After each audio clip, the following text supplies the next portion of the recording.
ខ្ញុំឈ្មោះរដ្ឋាខ្ញុំមកពីខេត្តព្រៃវែងហើយខ្ញុំមានមុខរបរតូចមួយលក់នៅម្ដុំជ្រោយចង្វាអរគុណច្រើនបងខ្ញុំដូចជាឃើញបងប្រើប្រាស់ QR code ថាអត់បងប្រើ KHQR របស់ ABA AC ទីទៅមានច្រើន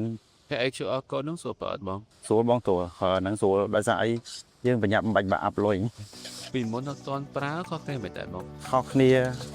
ពីមុនយើងប្រើតែលុយសុទ្ធឥឡូវយើងប្រើ ABA ស្រួលដែរ និយាយចឹង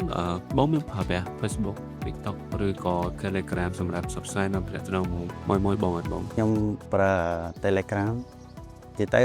គេច្រើនតាក់ទងតាម Telegram លឿនជាងនឹងខលជាលេខឆាតជាទំលែងមកកំងជាមីផាត់ហើយទុកមុនចឹង